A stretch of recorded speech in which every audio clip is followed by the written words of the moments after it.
Hey everyone, welcome back to my channel. আশা করি সকলে ভালো আছো। চলো তাহলে নতুন একটি চ্যাপ্টারের গুরুত্বপূর্ণ তথ্য আমরা জেনে নিই। এই চ্যাপ্টারটি হলো প্রফিট অ্যান্ড লস, লাভ এবং ক্ষতি। তো লাভ ক্ষতি বলতে আমাদের মাথায় কি আসে? যে কোনো জিনিস কেনার পরে সেটার থেকে আমরা বিক্রি করে যে মুনাফাটা পাই বা যেটা অর্থটা পাই সেটা কেনা মূল্যের থেকে বেশি হলে লাভ, আর যদি কেনা মূল্যের থেকে কম হয় তাহলে সেটা আমাদের কাছে ক্ষতির সমান, রাইট? তাহলে এখানে কিছু গুরুত্বপূর্ণ তথ্য আছে বা টার্মস আছে যেগুলো তোমাদের এই অঙ্কগুলো সলভ করার ক্ষেত্রে অত্যন্ত গুরুত্বপূর্ণ তথ্য বা টার্মস। যেমন ক্রয় মূল্য, কস্ট প্রাইস। যে দামে আমরা কোনো জিনিস কিনি সেটাকে বলা হয় কস্ট প্রাইস বা ক্রয় মূল্য। মানে কোনো তুমি দোকান থেকে ধরো কোনো লজেন্স কিনলে, সাপোজ লজেন্স কিনলে ধরো 1 টাকায় 5টি লজেন্স দিল, তাহলে তোমার টাকায় কটা লজেন্স পাচ্ছ? 5 টাকা। বাড়ি এসে ধরো তুমি তোমার দোকানে বিক্রি করছো, 1 টাকায় 6টি লজেন্স দিচ্ছ নাকি 4টি লজেন্স দেবে? যদি 6টি লজেন্স দিয়ে দাও তাহলে তোমার কিন্তু কি হবে? লস হয়ে যাবে। যদি টাকায় তুমি 4টি লজেন্স দাও তাহলে তোমার সেখানে প্রফিট হচ্ছে। তো সাপোজ এইভাবে আমরা যে কিনছি যে মূল্যে, সেটা তাহলে আমার কী দাঁড়াচ্ছে? কস্ট প্রাইস বা ক্রয় মূল্য। আর যে দামে আমরা বিক্রি করছি সেটা হলো বিক্রয় মূল্য বা সেলিং প্রাইস। আর ধরো কোনো আইটেম বা দোকান থেকে যখন ওষুধ কিনি বা কোনো ধরনের প্রোডাক্ট কিনি, সেই প্রোডাক্টগুলোর ওপরে একটা লেবেলিং বা মার্কিং প্রাইস দেওয়া থাকে, সেটি হলো সেই জিনিসটির ধার্য মূল্য। তাহলে মার্ক প্রাইস মানে ধার্য মূল্য। এবার দোকানদার বিক্রি করার সময় বলে যে দেখো ওষুধগুলো 15% ডিসকাউন্টে বা 20% ডিসকাউন্টে দিলাম, তাহলে কোনো ধার্য মূল্যের ওপর কিন্তু ডিসকাউন্ট লাগে, অলওয়েজ ডিসকাউন্ট দিয়ে দোকানদার বিক্রি করে। তাহলে ডিসকাউন্ট কিন্তু সবসময় ধার্য মূল্যের উপরেই কার্যকর হয়। এবার কোনো জিনিস প্রফিট হয়েছে কি না লস হয়েছে আমরা কী করে বুঝবো? যদি কোনো জিনিসে দেখি যে জিনিসটি বিক্রয় মূল্য ক্রয় মূল্যের তুলনায় বেশি হয়, তাহলে জিনিসটিতে বিক্রি করে আমাদের প্রফিট হয়েছে। আর যদি দেখি আমরা কোনো জিনিস বিক্রি করে বিক্রয় মূল্যটা ক্রয় মূল্যের তুলনায় মানে আরও কমে যায়, তাহলে সেখানে আমাদের অফকোর্স লস। আবার অনেক ক্ষেত্রে আমাদের কাছে জানতে চাইতে পারে যে শতকরা লাভ বা শতকরা ক্ষতি কী। সেক্ষেত্রে আমরা কী করে নির্ণয় করব? আমরা শতকরা লাভ বা শতকরা ক্ষতি দুটোই আমরা ক্রয় মূল্যের রেসপেক্টিভে নির্ণয় করব। তাহলে লাভটা হবে ক্রয় মূল্যের রেসপেক্টিভে ইন্টু 100, ক্ষতির ক্ষেত্রেও ঠিক একই হবে। তাহলে এইভাবে প্রফিট পার্সেন্ট এবং লস পার্সেন্ট আমরা বের করতে পারবো। তাহলে আশা করি এই কনসেপ্টগুলো তোমাদের বুঝতে পেরেছো তোমরা। ওকে, যদি কোনো কোয়ারি থাকে অবশ্যই কমেন্ট সেকশনে কমেন্ট করো, আমি রিপ্লাই দেওয়ার অবশ্যই ডিটেলসে রিপ্লাই দেওয়ার চেষ্টা করব। So thank you, bye bye. Anwar Bibi 10টি লেবু 30 টাকায় কিনে প্রতি ডজন 42 টাকায় বিক্রি করলে হিসাব করে দেখো আনোয়ার বিবি শতকরা লাভ অথবা কত পার্সেন্ট শতকরা ক্ষতি হয়েছে আনোয়ার বিবির। তাহলে এখানে 10টি লেবু কত টাকায় কিনেছে? 30 টাকায়। আর প্রতি ডজন মানে 12টি লেবু 42 টাকায় বিক্রি করেছেন। কিন্তু দেখো লেবুর সংখ্যা কিন্তু সমান নয়। তাহলে মানে লেবুর সংখ্যা যদি সমান করতে হয় তাহলে 10টি লেবু যদি ক্রয় মূল্য 30 টাকা হয়, একটি লেবু কত টাকায় কিনেছে? একটি লেবু 3 টাকায় কিনেছে। আর আমাকে যেহেতু সংখ্যা সমান করতে হবে, তাহলে 12টি লেবুর দাম বের করে নিই।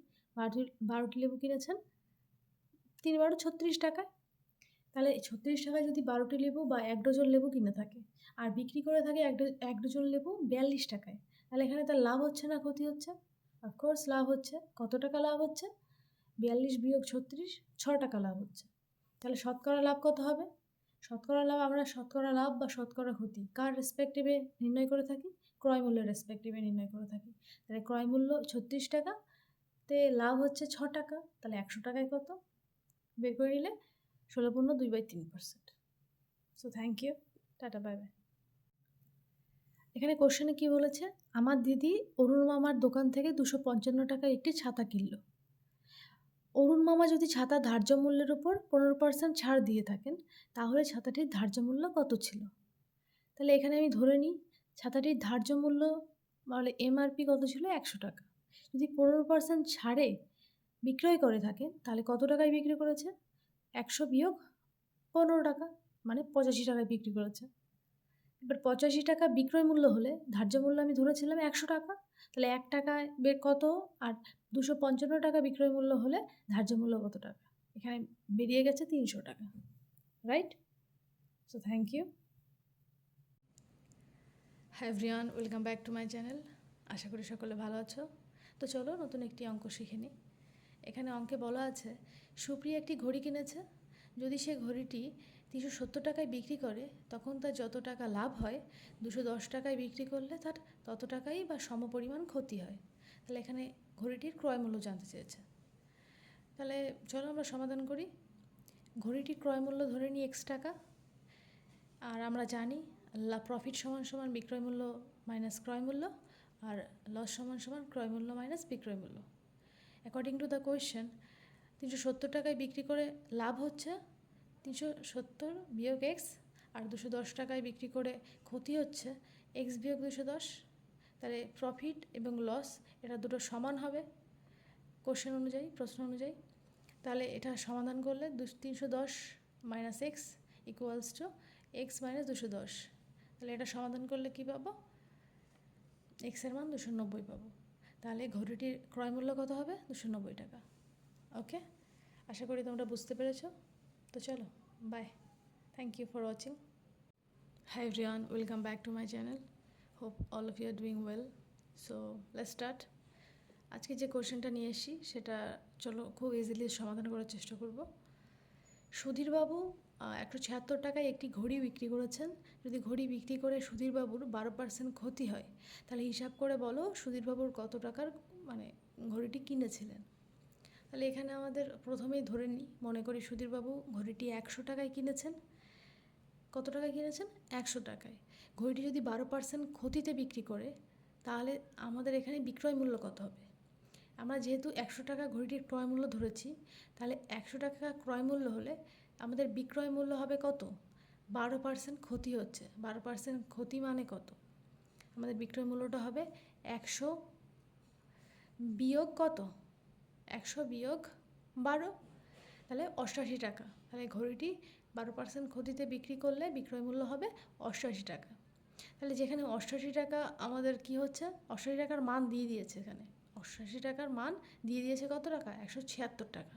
তাহলে 1 টাকার মান এখান থেকে বের করে নাও। 1 টাকার মান 176 বাই 88, আর 100 টাকার মান 176 বাই 88 মাল্টিপ্লাই 100, রাইট? তাহলে এখান থেকে কাটাকুটি করলে হয় 200 টাকা। তাহলে সুধীরবাবুর ঘড়িটি কত টাকায় কিনেছিলেন? 200 টাকায়। Hi everyone, welcome back to my channel. আশা করি সকলে ভালো আছো। তো চলো আজকে একটি নতুন অঙ্ক নিয়ে চলে এসেছি। অঙ্কটি এমন আছে, অমলবাবু একটি ছবি 20% ক্ষতিতে বিক্রি করলেন। তিনি আরও যদি 200 টাকা বেশি মূল্যে বিক্রি করতেন তাহলে 5% লাভ হতো। তাহলে ছবিটির ক্রয় মূল্য বা কত টাকায় তিনি কিনেছিলেন। এখানে আমাকে কিছু ধরে নিতে হবে। ধরি ছবিটির ক্রয় মূল্য কত টাকা? কত টাকা এখানে আছে? 100x ধরেছি। 20% ক্ষতিতে যদি বিক্রি করা হয় তাহলে ছবিটির বিক্রয় মূল্য কত হবে? 20% ক্ষতিতে বিক্রি করছে, 100x টাকার 20% ক্ষতি, 100x মাইনাস 20x, তাহলে 80x হবে। বিক্রয় মূল্য যদি 20% ক্ষতিতে বিক্রি করা হয় তাহলে বিক্রয় মূল্য হচ্ছে 80x। আবার যদি এখানে বলছে যে 5% লাভে বিক্রি করলে বিক্রয় মূল্য তাহলে কত হবে? 5% লাভ, তাহলে 100x টাকায় 5% লাভ হলে 105x হবে এখানে বিক্রয় মূল্য। তাহলে এটা প্রশ্ন অনুযায়ী আমাকে কী বলেছে? প্রশ্ন অনুযায়ী বা শর্ত অনুযায়ী যেটাই বলো, আমাকে প্রশ্নে কী বলেছে? যদি বিক্রয় মূল্য 80x এর সঙ্গে আরও 200 টাকা যোগ করা হয় তাহলে 105x আমার হবে বিক্রয় মূল্যটা, রাইট? তাহলে এটাকে আমি সমাধান করলে কী হবে? এক্সের মান 8 বেরোবে। এক্সের মান যদি 8 হয় তাহলে আমার ছবিটির কেনা মূল্য কত ছিল? 100x। 100 × 8 = 800 টাকা।